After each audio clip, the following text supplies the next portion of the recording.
Welcome back to ChemCon TV. Today we have the following in store for you. Highlights of the social event, including breaking news on the location of ChemCon Asia 2026. An insightful interview on skills driving the green and digital transition in the chemical sector. And a statement on the famous Competitiveness Compass. Filippo explains local Carnival customs. But first, let's hear some soundbites from our Wednesday sessions. I was happy to chair the session for Americas this morning. It was the first session. We have very nice information updates from Americas, including US states, Brazil, and about the Latin America Regulatory Cooperation Forum. I was amazed to see the changes, the challenge the industry will face in the next few years, and especially mentioning Latin America, the number of changes in many countries. I believe that's very important for the industry to connect with those forums and those networks and be part of the change and contribute to the future regulatory framework. So Session 7 took us through North and South AP, where we first heard of regulatory updates from China. There we were focused on the regulations around new substances, as well as the new law that will be put in place that's being drafted, that will be a framework law above Order 12. And so we have that to look forward to. From there we went on to Korea, where we took a look at Korea REACH, the CCA, the OSHA regulations as well.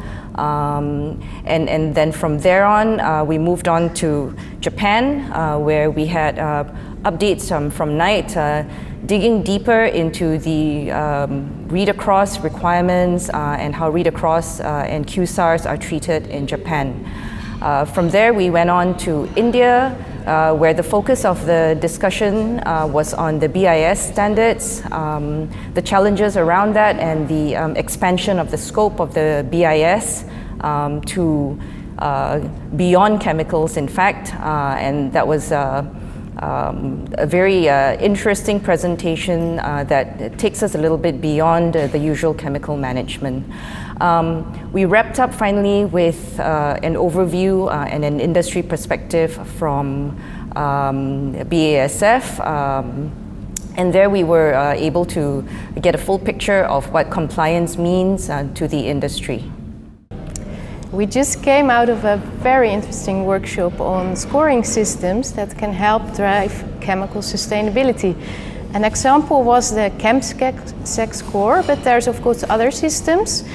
We discussed about the benefits of that to drive change, and also about the challenges, because those systems, in the end, it's a scoring system, and we should see it as a tool to really drive the investments for true sustainability. And it was a very inspiring discussion with all of the people present. So thank you very much. Time to connect with Filippo. I see you've landed in a place where birds take flight. Of course. I'm at the Conservatory of Music of Venice, Benedetto Marcello, in a grand Palazzo Pisani. From here and from its terrace, you can have the most incredible panorama of the city and the lagoon itself.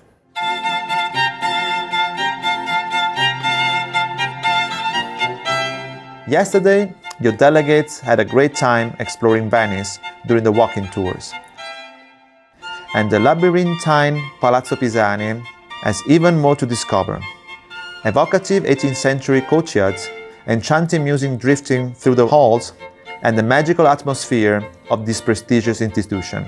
Fun fact, the famous composer Antonio Vivaldi, known as the Red Priest for his fiery hair, was born in Venice and is celebrated for his masterpiece, The Four Seasons. And trust me, all seasons are wonderful for exploring Venice. We are now on top of Palazzo Pisani in Santo Stefano, but there's another beautiful Palazzo Pisani in Venice, Palazzo Pisani Moretta, where ChemCon Europe 2025 social event took place last night. Here's my impression of the night. Palazzo Pisani Moretta is one of Venice's most dazzling palaces, perched on the Grand Canal. Built in the 15th century, it's a Venetian Gothic masterpiece, with a facade that glows pink at sunset and windows straight out of a fairy tale. Inside, rooms that once hosted Venetian nobility now welcome delegates to admire lavish frescoes and gilded chandeliers. A few years ago, the palace hosted the Mascheranda Grand Ball of the Venice Carnival. Last night, a harlequin, Carnivale's iconic, playful character, set a joyful tone for the evening. The mask and costume blur class boundaries, inviting everyone to join the festivities. Your delegates even got to create their own carnival looks. And as the sun sets, the location of the next ChemCon Asia 2026 was revealed. Stay tuned for more in my next report that will be about... Oh, suspension, but I can wait, and I do agree it was a fantastic evening. I loved the transformation inspired by the skillful harlequin. Skills are also needed for the green, digital and sustainable transition of Europe's industry, something I discussed in today's interview with Annie Siltanen and Marta Capien. What steps can industry, regulators and educators take to better align and prepare the workforce for the green and digital transformation? I think we need to believe in education. We need to believe in STEM. That everybody needs to believe in STEM. We need to turn the curve in Europe. We are not as great in STEM subject as we used to be in every single European country, apart from Estonia maybe at the moment. Coming from a former great PISA country myself, I have thought about this quite a bit, and I think we need to really agree between education and between policy making that we are going to make investment in educational politics, educational policy, and especially in STEM, because this is important for the competitiveness of industry. I think education is always an investment, and this is how I would like every single politician to see this.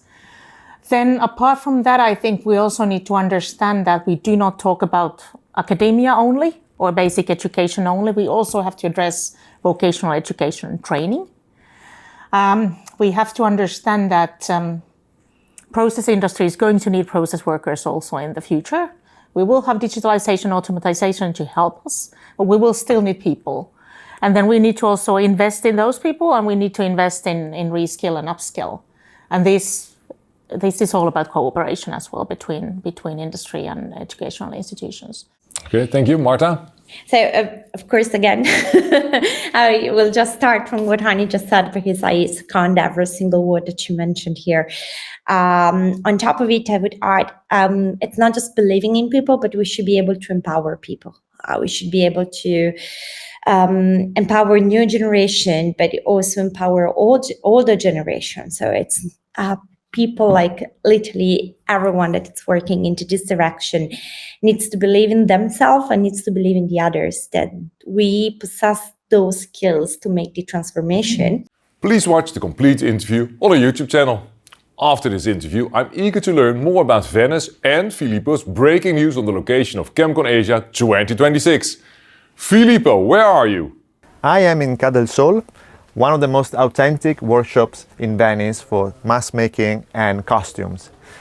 Mask making has been a long tradition in Venice for centuries, deeply linked to the spirit of Carnival. The tradition began in the 13th century when masks allowed Venetians from all walks of life to mingle freely, escaping the rigid boundaries of daily society.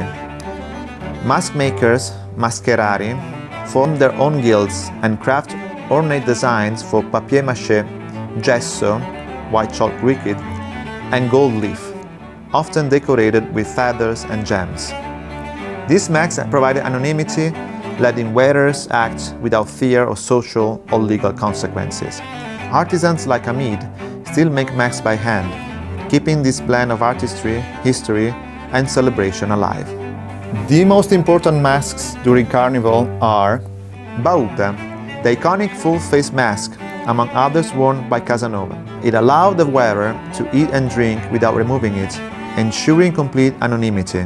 Moretta, an oval black velvet mask for women, held in place by a button gripped between the teeth, making the wearer mysteriously silent. Nyaga, a playful cat-shaped mask typically worn by men dressed as women, poking fun at social conventions. All beautiful masks. And where are your next glass-blown clues for tomorrow's report? A cat? Huh. Perfect with the Nyaga mask. And a pumpkin. I will think about some special story. See you tomorrow. Oh, hold on. You still owe us the breaking news about the location of ChemCon Asia 2026? Oops! On the event last day, delegates received a wooden fan. On those fans, they find out the location of the next ChemCon Asia 2026. Check that out.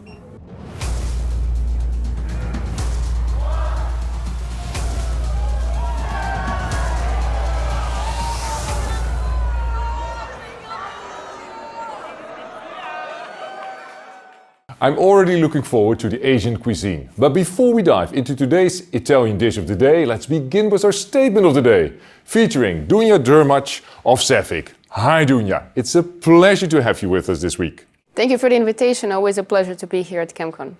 Dunja, if it were up to Cefic, which direction should the competitiveness compass point? So our industry is very ambitious towards going climate neutral, circular and transitioning to safe and sustainable chemicals. But what we're currently seeing is strong headwinds due to high energy prices, trade developments, geopolitical unrest. And what is most alarming is the plant closures that are happening as we speak. So what we need to do if we want to reach those ambitious goals, we need to restore the business case for investment in Europe.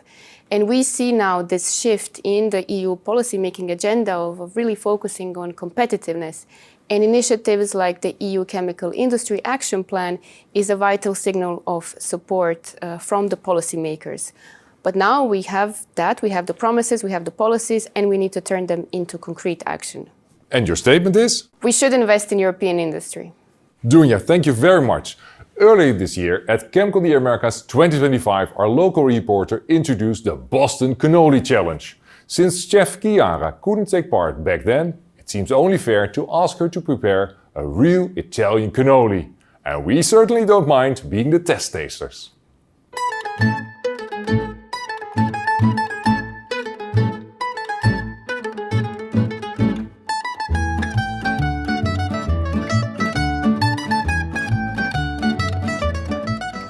It's cannoli filled with cream and pistachio. It's a typical Sicilian dessert, and now we'll bring to you.